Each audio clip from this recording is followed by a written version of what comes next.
Hi, welcome back to Leader Feeder. I'm Suzanne, the marketing coordinator for Unique Training and Development. And Leader Feeder is all about helping leaders in manufacturing companies learn, grow, gain skills, and have better performing teams. So I get to sit down with Kirk, our general manager. Hi, Hello. Kirk. Hi, Suze. How you doing? Good. Good.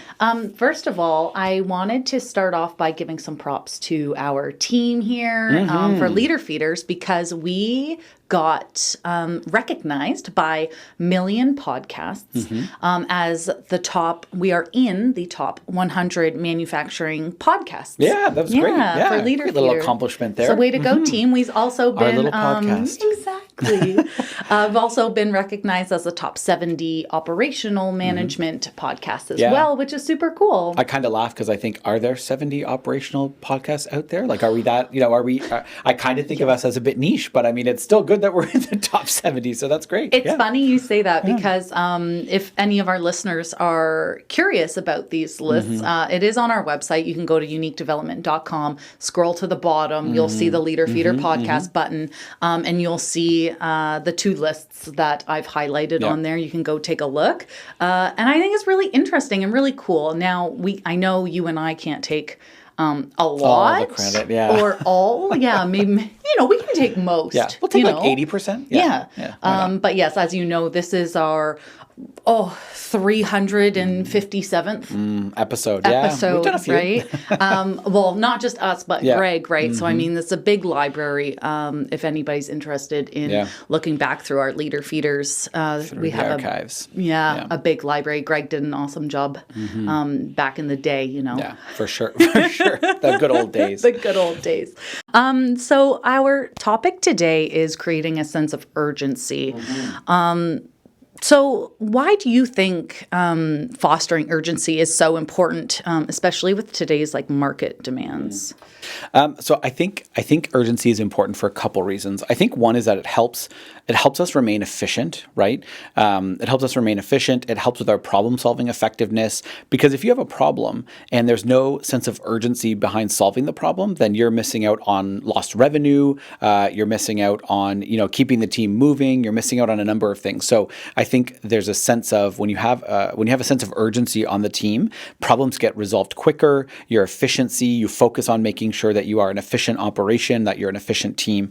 And so that's why I think it's important, and the other part, of course, is just meeting customer demands, right? I think we all have sort of an idea of what the standard timeline would look like for every process we do, right? I mean, we have clients who come to us and say, we'd like to get some leadership training. And we go, cool, when would you like that to start? And they're like, 3 weeks from now. And we're like, oh, okay, that's soon, right? Because we know we have to work on our workbook and our slides and making sure the activities make sense and making sure that, even more importantly, that the training that you are looking for, first of all, we can deliver it and that it aligns with the organizational objectives. So when you say, 3 weeks, that's not always a lot of time depending on the project. And so that urgency, that sense of urgency on the team is what can allow us to meet some of those customer demands when, our dream time frame might be 6 weeks or 8 weeks or whatever, we're able to do something in a shorter time frame. So when it's a competitive market like that, which in a lot of industries, especially in manufacturing, it is a competitive market. When that's the case, your ability to meet customer demands with a shorter timeline and doing so efficiently is a competitive edge. And so that's why urgency is important. Okay, so understand, but in this day and age of where burnout is such a big prominent thing, isn't creating a sense of urgency maybe the wrong thing to do? Doesn't it lead to more exhausted teams and employees if we're trying to constantly get people to do things faster? Yeah, I get what you're saying. I think there's a slight difference between urgency and, urgency in the sense of we just always have to be working like madmen and just as fast as we possibly can, no matter what. There's a difference, I think, between that and between a sense of urgency that's sort of creating a forward momentum that keeps us chugging along, that keeps us accomplishing and achieving together. So I think of urgency not so much as pushing the team to burnout. I think of urgency as making sure that we still get work done well, that we get work done right, that we treat our people right on our teams, but making sure that, let me put it this way. You often hear in the working world, the amount of time it takes to do something is the amount of time you're given to do it. Meaning that if I ask you to work on something and I give you 3 weeks to meet the deadline, you say, yeah, I could do that. But also likely if I had said, do you think you could do that in a week? You might have also said, yeah, I'll get it done. So we tend to let the time it takes to do something stretch out to the time we're given. And so I think that's where urgency comes in, going, can we push some timelines up a bit within what's reasonable in order to still get the work done, keep customer demand, or rather meet customer demand. So I think you're right. It can lead to burnout if it's sort of abused, if it's always urgency, always panic, always, stress. But I think urgency can be more about how do we create a forward momentum so that the team feels like we are accomplishing, that we have achievements, that we meet deadlines, and that we challenge ourselves as well. That's the other part about urgency, right? Is that it creates, it allows us rather to sort of challenge ourselves. Let's meet this deadline. Let's see if we can do it. And that can create a really good sense of morale, both sort of individually, but also as a team. Because a team that isn't challenged or pushed at all tends to kind of atrophy or start to suffer from inertia, that lack of movement. We're just kind of plodding along. Maybe we're getting some stuff done. Maybe we're ticking some boxes, but it doesn't really feel like we're doing much. Or we haven't improved in a long time. We haven't seen any new gains or new goals met in a long time. So urgency, that sense of urgency is what allows us to keep pushing the team forward and create a sense of achievement, sense of accomplishment. Another comment I might have on that is that I would say the pace of change in manufacturing, in industry, is probably faster than it's ever been.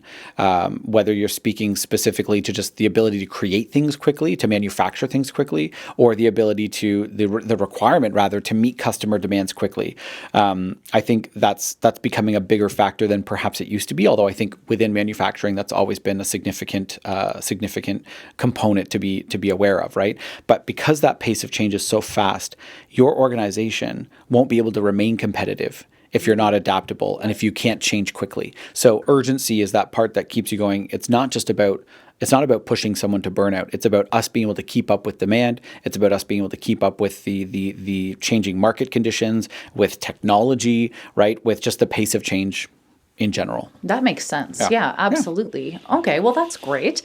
So say for our listeners wanting to, like you said, keep up with demand and these things. What is a strategy that a frontline leader could implement to create more of a sense of urgency for their team? So the first one, and hopefully through these couple of tips that we're going to share, you'll see that creating urgency in this way doesn't lead to burnout, and it's not about burnout. It's about urgency, that forward momentum, right? And achieving and accomplishing as a team. So first one, explain why. When you're asking someone to do something, or you're asking to move up a timeline, or you're asking something to be done faster than normal, explaining why is an important component. No person, I don't care if they're a 5-year-old child, I don't care if they're an adult, I don't care what they are, no one likes to be told, because I said so. Well, why do we have to up the deadline by a week? Because I said so. That is a terrible thing to hear. That's frustrating, right?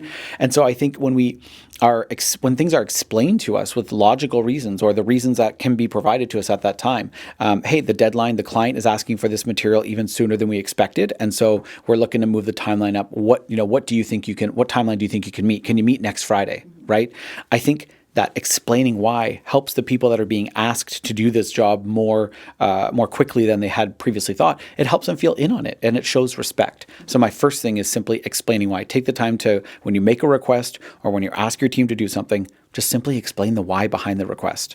That's my first piece. Yeah. That's great stuff. So we're explaining why, and then how do you get the team to accomplish this in more time? So you have the why, people are like, okay, but then like how do you gauge as the leader if it's even possible to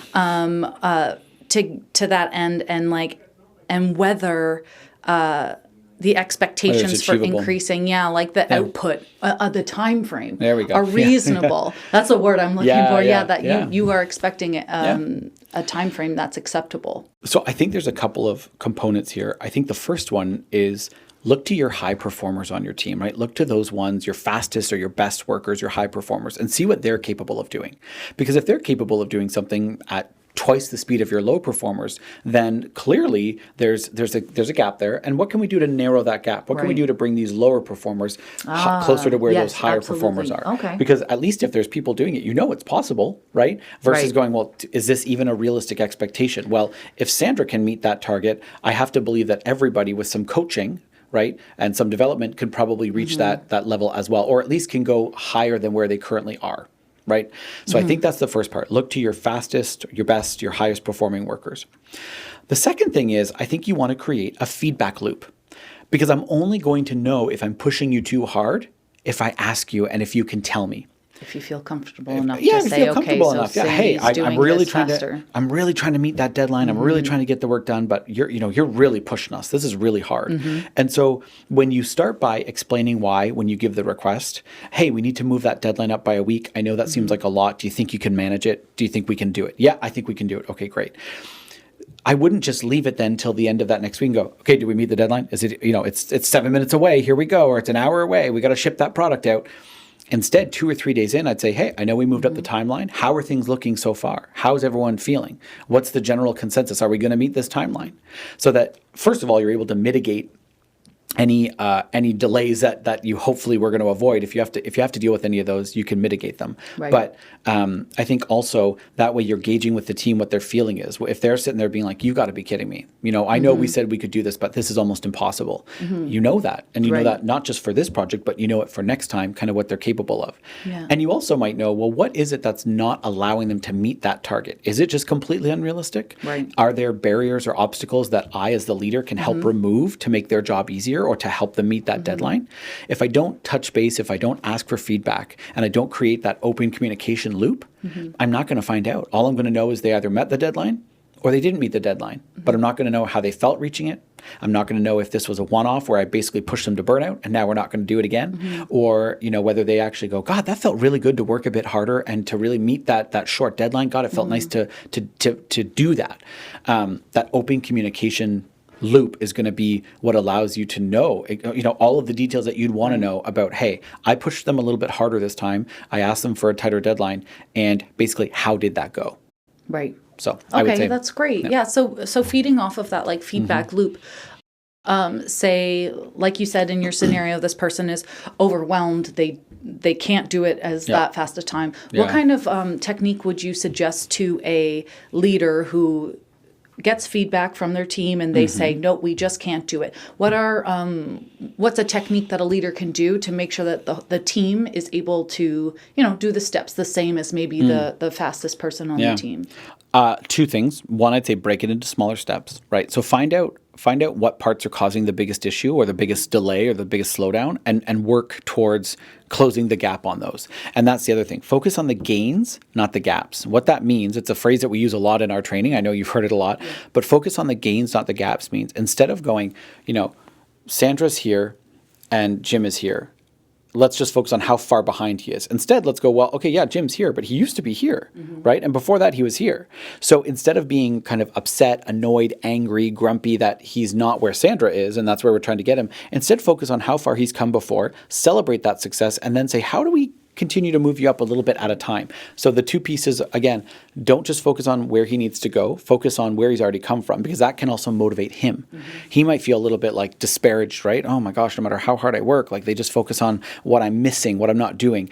A lot of us remember or know of either our parents did it to us, or maybe you had a friend's parents who did it, where you come home with, an 85 on the test and it's the best mark you've ever gotten and you're so proud of yourself, and only to have a parent say, where's the other 15%? It's like, that's not generally motivating, because it makes you go, God, even when I work hard, it's still not enough. Instead of going, instead saying 85%, and that's fantastic. That's awesome. What did you do well? What did you do that made you do so well this time? What did you do differently this time to help you do that? Because amplifying those skills or behaviors are going to help you do even better next time. And the same thing applies in leadership. So going to our staff and saying, hey, when we did the best we ever did, what allowed us to do that? So what can we continue to amplify from a positive perspective, rather than, come on, we got to meet this deadline. Come on, you got to work harder. Providing them with that motivation, I think, and that empowerment is really more powerful than simply reminding them that you're not going to meet this deadline. You're not good enough. You're not fast enough. So I would say focus on the gains, focus on where we've come from, rather than being negative about the gaps. And that will help motivate us to push us to meet that standard we want to meet, and break it into smaller steps. So, okay, what's going to help us get to here? Okay, and then what'll get us to here? And then what'll get us to here? And what do you know? Now we're closer to where Sandra is. And that's where we wanted to be, where that higher top performer is.